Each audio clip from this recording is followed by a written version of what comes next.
Now, I believe that a country's economic prosperity over the next few decades will closely correlate with its adoption of Bitcoin, because I'm a very big fan of this new financial technology, and it's a form of technology, it's a type of software, and in my opinion it's very similar to the internet, but it's a form of money rather than a form of sharing information, a medium of sharing information. It's more of a medium of financial exchange. And I think it's a lot better than what we have at the moment with pounds, dollars, euros.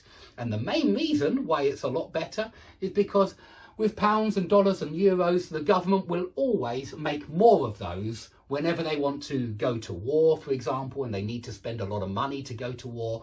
Or maybe they want to pay everybody to sit at home on their backsides. Yeah, that means on their bum, on their backsides. They want to pay everybody to sit at home on their backsides until a cold or a flu has finally left the country. If they want to do that, they're going to need billions and billions of pounds or dollars or euros. And so they just make it out of nothing. Yeah, they just create it. They go to the Chancellor of Exchequer, the person in charge of the Treasury, and they ask them to make a load more pounds.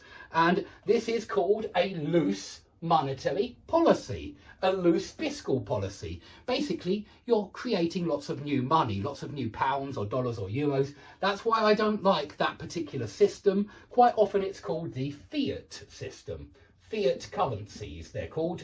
Dollar, pound and euro are all fiat currencies. Well, I don't like fiat currencies. I like the new currency, Bitcoin. I don't like any of the other cryptocurrencies because all of the other cryptocurrencies have a leader. They have someone in charge. And I prefer Bitcoin because it doesn't have a leader. It doesn't have anybody in charge. It's just a network of like-minded individuals. Yeah, like-minded. So people with similar ideas, like-minded individuals. And they all agree on the same consensus rules of using this particular currency.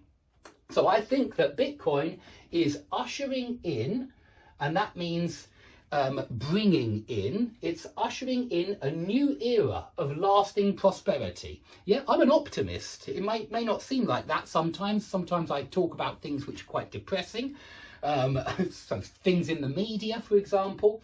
And it might surprise you that I'm an optimist. I think that Bitcoin will solve many of our problems over time, because I think that a lot of our problems, in particular war, comes from our very poor monetary system, our fiat currency system. And it comes from the fact that people are people, they're selfish. Politicians are extremely selfish, and when they think they can make a bit of money, maybe by going to war against another country or going to war against a virus, something like that, they will do, because they are selfish.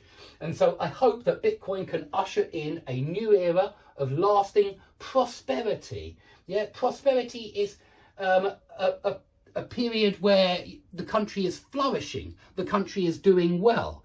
It's a prosperous period. Yeah, prosperous is the adjective, prosperity is the noun. And I think we will have a new era of lasting prosperity thanks to this new financial technology. I really do. I think it's amazing. It means we don't need banks anymore, we don't need middlemen, and we can actually transact with other people, exchange value with other people without anybody's permission, without the permission of the Prime Minister, without the permission of the President, because why would I need that? Surely each financial exchange should be between the buyer and the seller, and that's it. You shouldn't need anybody else.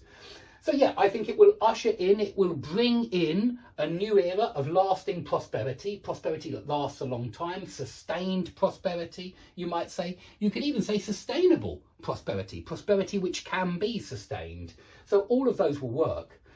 And I think that a lot, in every country we can see this. I'm sure you have also noticed that your 10 euros 20 years ago was much more powerful. Yeah, it bought more things than 10 euros today. And that's the same for pounds, for dollars, for rubles, for yen. It doesn't matter what currency we look at. All currencies inflate, they lose their value over time. And this is very well known. Even my dad, who was not a financial genius, even my dad knew about this, certainly, and he told me about it from a very young age. don't save in pounds, because in 10 years those pounds won't be worth much. Yeah. So I think loose monetary policies have caused severe hardship. Yeah, and hardship is like poverty. It's caused poverty. It's caused widespread poverty, severe hardship, rather than economic growth. I think a lot of economists tell you that we need to print lots of money, make lots of money, because it helps the economy grow. Yeah, like those bits of paper or those numbers on a screen help the economy grow, when actually it's hard work that helps the economy grow. And you get people work hard when they know that they're working hard for a reliable system of money. In other words, when they're working hard for a reliable currency like Bitcoin.